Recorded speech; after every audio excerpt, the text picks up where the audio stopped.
The ripple effect, rural development programs and small businesses. Introduction. Welcome to the ripple effect, where we explore how policies impact our economy beyond the surface level. In today's episode, we're diving into rural development programs, a government initiative aimed at boosting economic activity in rural areas by providing funding, resources, and infrastructure support. At first glance, these programs seem like a straightforward way to revitalize struggling rural communities. But as we'll explore, the ripple effects, both positive and negative, can be significant.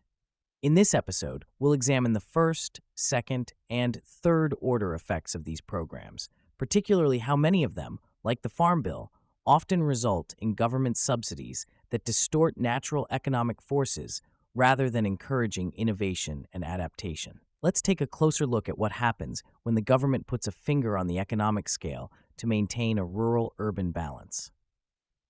First-order effects. Immediate impact. At first glance, rural development programs appear to provide much-needed relief for small businesses in rural communities. For instance, let's consider Prairie Farms, a family-owned dairy business in rural Ohio, where government funds are used to improve local roads, expand broadband access, and provide low-interest loans to small businesses. For Prairie Farms, the immediate benefits are clear. Improved infrastructure reduces transportation costs, making it easier and more cost-effective to distribute their products to larger markets. Access to broadband allows the farm to use digital tools for marketing and supply chain management, leveling the playing field. Low-interest loans offer capital to upgrade aging equipment and invest in sustainable practices. These first-order effects bring immediate economic relief to rural small businesses by addressing long-standing issues like poor infrastructure and limited access to capital. However, these programs don't just stop at infrastructure and loans. They also include subsidies for specific sectors, often through bills like the Farm Bill, which supports various rural industries, including some that may no longer be economically sustainable without such assistance. One example is the Wool Act, which originally subsidized wool production during World War II to support the military's demand for wool uniforms. Even though the demand for wool has drastically decreased and synthetic materials have taken over, subsidies for wool farmers remained on the books for decades. Similar outdated subsidies exist for peanuts, sugar, and other commodities, industries that may no longer need these protections but continue to receive them. Second-order effects. Market distortion. Moving into the second-order effects, the market distortions become more apparent. By injecting government resources and subsidies into rural areas, rural development programs, along with certain elements of the Farm Bill, can create unintended consequences by distorting natural economic forces.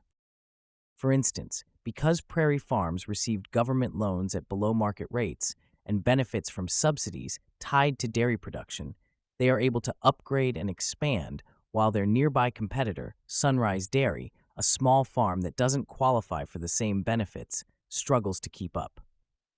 Prairie farms can now outcompete Sunrise Dairy, not because they are inherently more efficient, but because they have access to government resources. Moreover, long-standing agricultural subsidies, such as those for corn and soybeans, have led to overproduction, making it difficult for farmers to diversify their crops or explore more sustainable practices. Rather than encouraging innovation or adaptation to changing market needs, these subsidies sometimes lock farmers into outdated methods or industries that are no longer competitive. The wool example is illustrative here.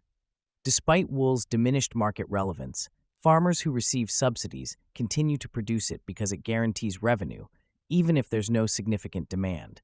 This creates inefficiencies in the marketplace, as resources that could be directed to more profitable or innovative endeavors are instead used to maintain industries that are artificially sustained.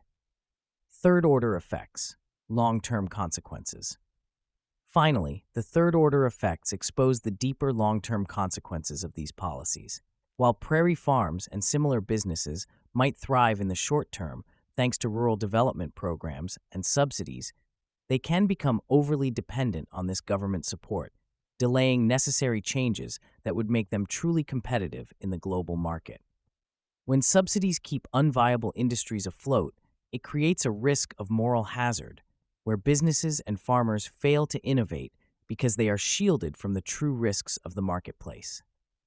Instead of adapting, businesses like prairie farms may become reliant on government aid, fostering a cycle of dependency. Over time, this reliance stifles the entrepreneurial spirit in rural areas as businesses focus more on navigating subsidy programs than innovating to compete. The broader economy suffers as well from opportunity costs, where taxpayer money is locked into supporting outdated industries like wool, tobacco, or sugar instead of being invested in sectors with higher growth potential or in modernizing rural economies for the future. The peanut program, for instance, maintained price supports and quotas long after global demand for peanuts had shifted, causing inefficiencies in farming and trade. If government funds were redirected toward helping farmers adapt to new markets, invest in renewable energy, or adopt sustainable practices, rural communities might be better positioned for long-term success. Conclusion: rural development programs, combined with elements of the Farm Bill, undoubtedly offer short-term benefits by providing infrastructure, financial resources, and subsidies to small businesses in rural communities. However, as we've seen, those benefits come with significant ripple effects that can distort market dynamics, create uneven competition, and foster long-term dependency on government support. While these programs help sustain certain industries, they also prevent the market from making natural adjustments and innovations.